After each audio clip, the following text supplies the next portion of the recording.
13 दिसंबर 2001 दिल्ली की सर्द सुबह। समय लगभग 11:40। भारत की संसद में उस दिन सब कुछ सामान्य था। नेता, मंत्री, अधिकारी, हर कोई अपनी अपनी दिनचर्या में व्यस्त था। लेकिन तभी संसद के गेट नंबर 12 के पास एक सफेद एम्बेसडर कार तेजी से अंदर घुसती है। कार पर लाल बत्ती लगी थी और उस पर गृह मंत्रालय का स्टिकर भी। सब कुछ इतना असली लग रहा था कि सुरक्षा में तैनात जवानों को पहले कुछ भी गलत नहीं लगा।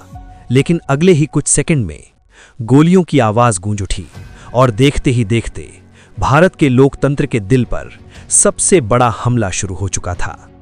यह सिर्फ एक आतंकी हमला नहीं था, यह एक ऐसा षड्यंत्र था जिसने भारत को युद्ध के कगार पर ला खड़ा किया।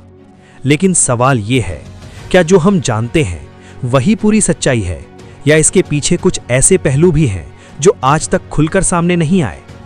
आज हम आपको बताएंगे दिल्ली संसद हमले की पूरी सच्ची कहानी, जो मीडिया की सुर्खियों से कहीं ज्यादा गहरी और रहस्यमयी है। 2001 का साल। दुनिया पहले ही 11 सितंबर के हमलों से हिल चुकी थी।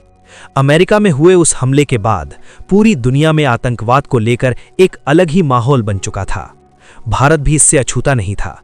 कश्मीर में लगातार आतंकवादी गतिविधियां बढ़ रही थीं, सीमा पार से घुसपैठ हो रही थी और खुफिया एजेंसियों को कुछ बड़े हमले की आशंका भी थी। लेकिन किसी ने यह नहीं सोचा था कि आतंकवादी सीधे भारत की संसद को निशाना बनाएंगे। 13 दिसंबर 2001 संसद का शीतकालीन सत्र चल रहा था। कुछ ही देर पहले लोकसभा और राज्यसभा स्थगित हुई थीं।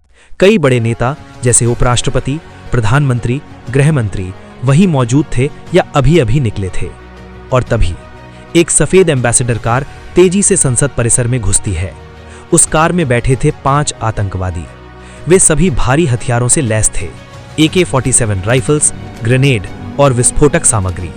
जैसे ही सुरक्षा ने उन्हें रोकने की कोशिश की, आतंकियों ने अंधाधुंध फायरिंग शुरू कर दी। अगले 30 मिनट भारत के इतिहास के सबसे खतरनाक और निर्णायक मिनट बन गए। सुरक्षा बलों ने तुरंत मोर्चा संभाला। दिल्ली पुलिस, CRPF, संसद सुरक्षाकर्मी सबने मिलकर आतंकियों को रोकने की कोशिश की। एक एक करके आतंकियों को मार गिराया गया। लेकिन इस दौरान 9 सुरक्षाकर्मी और एक माली शहीद हो गए। उनकी बहादुरी ने सैकड़ों नेताओं और कर्मचारियों की जान बचा ली। अगर आतंकवादी संसद भवन के अंदर घुस जाते तो नुकसान की कल्पना भी नहीं की जा सकती थी। हमले के तुरंत बाद जांच शुरू हुई।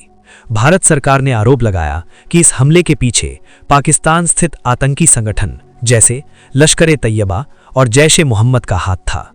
जांच एजेंसियों ने कुछ लोगों को गिरफ्तार किया, जिनमें सबसे चर्चित नाम था अफजल गुरु।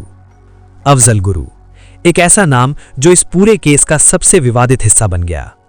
उसे इस हमले में साजिशकर्ता बताया गया। 2002 में उसे गिरफ्तार किया गया और 2004 में उसे मौत की सजा सुनाई गई। लेकिन यहां से कहानी और जटिल हो जाती है। अफजल गुरु के केस में कई ऐसे सवाल उठे जो आज तक पूरी तरह शांत नहीं हुए। कुछ लोगों का कहना था, क्या उसे सही कानूनी सहायता मिली? क्या सबूत पर्याप्त थे? क्या जांच निष्पक्ष थी?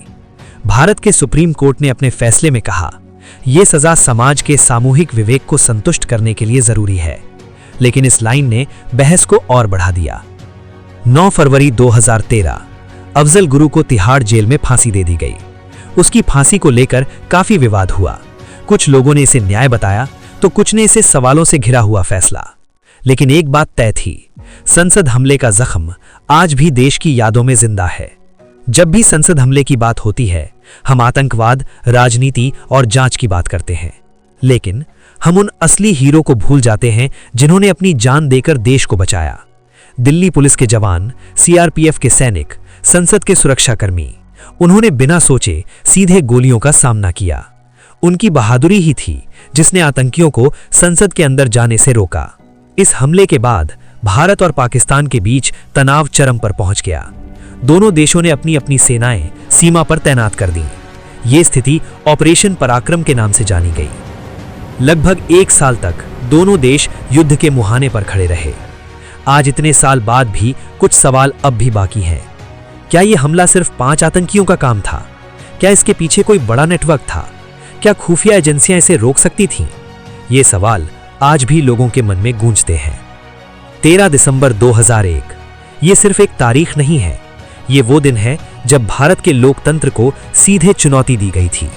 लेकिन ये वो दिन भी है जब कुछ बहादुर लोगों ने अपने प्राणों की आहुति देकर देश को बचा लिया।